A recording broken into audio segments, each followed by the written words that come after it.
I'm out of here, Ems. Hit it, Zig, you all fuck. They said they wouldn't make it.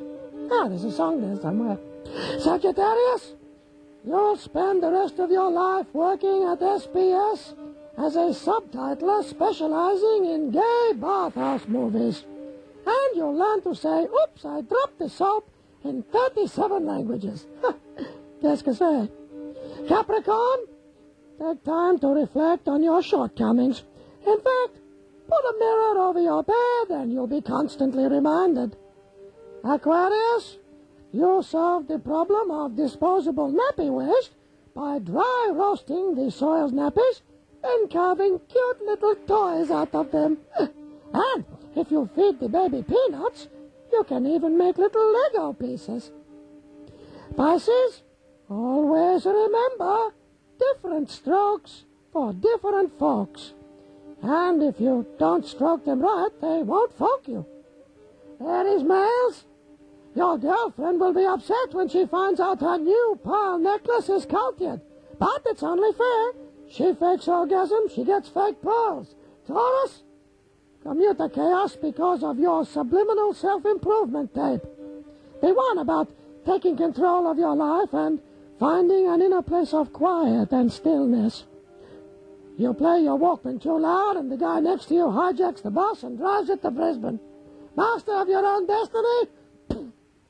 Gemini, I know you get a lot of sympathy because you came from a broken home, but people don't realize that it was you who broke it.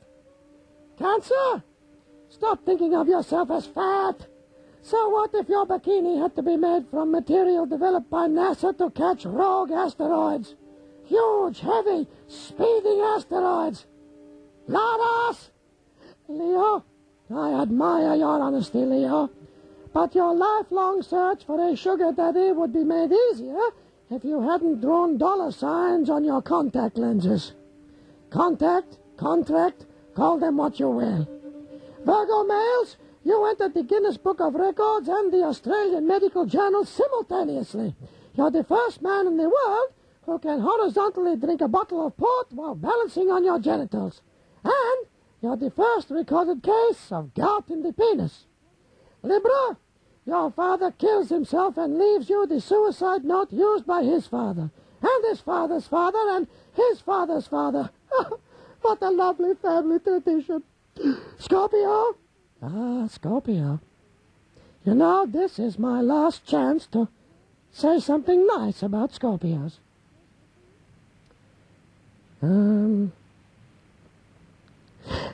This has been Madame Zenda. Goodbye, Granny, and the Arrivederci article saying, farewell, future, so long, stars, au revoir, astrology, and hooroo horoscope.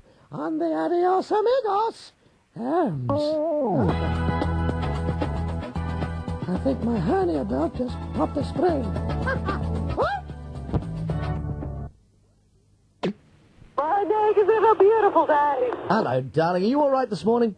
Just a couple of little butterflies, but every confidence in our Bankstown helicopter and our pilots. And take them for lunch yesterday, and yes, thanks to Chris and Adam at Carlingford, and everybody was so pleased to be alive. We went out to celebrate. Didn't we just? Having two members of the staff we thought may have been lost to us.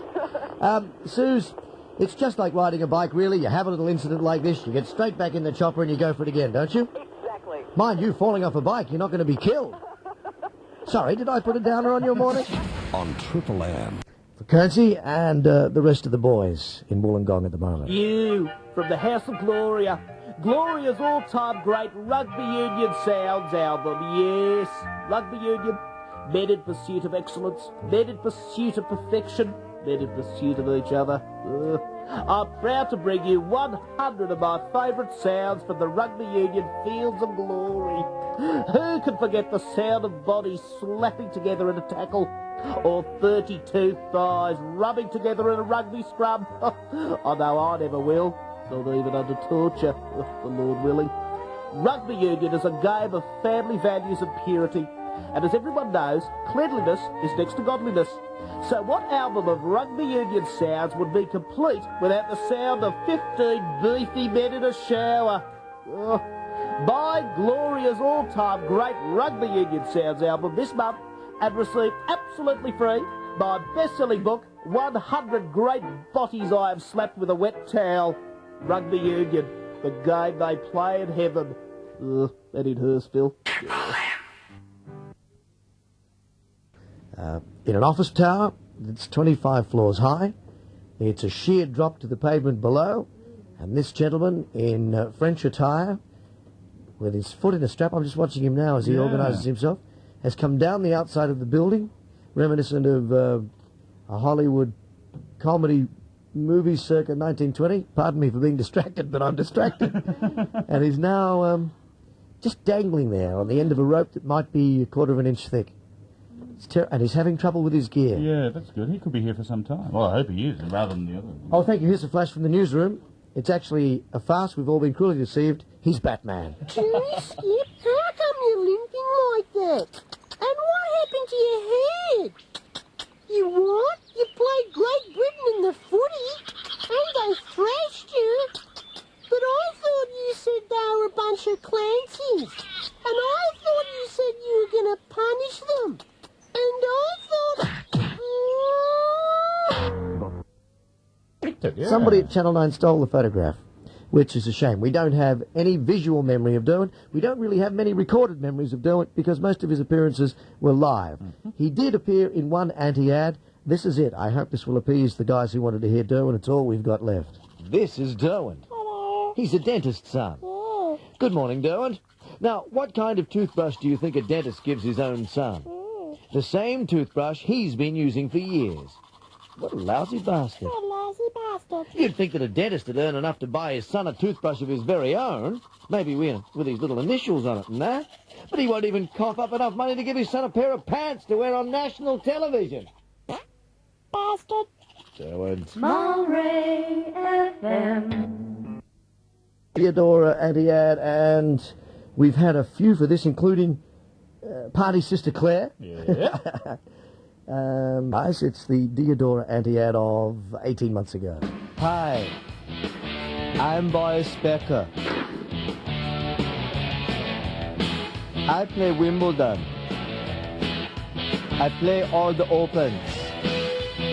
French, US, Australian. I like to keep my footwork sharp.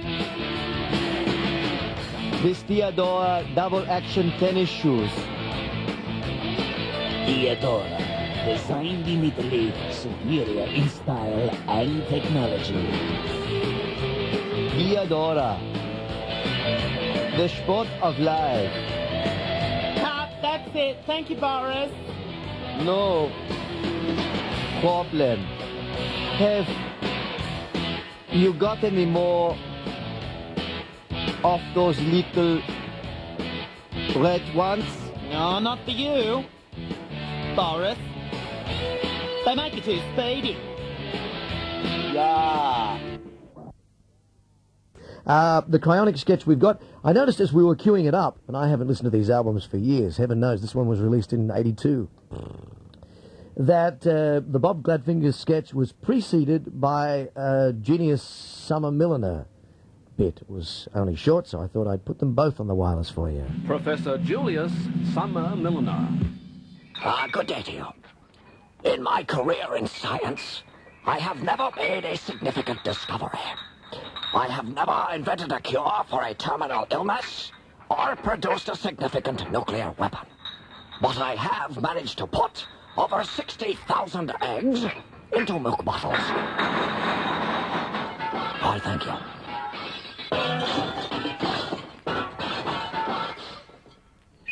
Cryonics, or freezing bodies after death and then storing them until science finds the key to immortality, is pretty expensive at $65,000 a pop. Or a nanakin. 65,000 for a nano, or the lilies, you know. They'll do anyone. Australian inventor Bob Gladfinger feels that he has a way of putting immortality within the reach of the average family. Freeze a jolly good fellow, freeze a jolly good fellow. You know? Yeah, Bob, what is your cryonic concept? Are you ready for this, Ken? Yes. Oh, firstly, g'day, Kenny. You know, the niceties and that. Lovely day, Lovely nice day, country nice and country, that. right, Would not be dead for quids, eh? No. But if you were to die there, Ken, silently, in the night, you'd do well to slumber into eternity with the Bob Gladfinger ICE. Hey, Ken? ICE, what's that? I.C.E. Ken, yeah, it stands for Individual Cryonic Esky. Marketing, eh? The ICE device. I see. Yeah. No, ICE. No, what I meant was... well, how does it work, Bob? Well, Kenny, we pack the esky up with dry ice, see here? Yeah, and then we put in the loved one, Ken, and freeze them until there's a cure, you know, in the future. Yes, like they did with Walt Disney. Like they did with Walt Disney, yeah, the well-known American animator, eh, Ken? Right. Frozen solid, stiff as a drawing board, you might say. Suspended animation, eh? A little cryptic humour there, Ken, yeah. Bob, it isn't very big, though. I mean, it looks like a regular-sized esky. I mean, you couldn't store very much in that, could you? No, not much at all, really. Just the head, you know, Ken. Yeah, but that's the latest trend, eh? Quit while you're ahead, Kenny. Still, yes. if you want to store the whole body, you know, you can do what we did with my mum. Yes. Just convert the old Ridgy-Digit home, you know, the old family fridge. Guess whose mum's in a whirlpool? Yes. Yeah. Bob, could you tell me how it works? Oh, much easier to show you, Ken, yeah. Right. This is my demo model here. The old esky, and what we do is we pack her up with dry ice, you know. Yes. And that's a dummy's head there, right?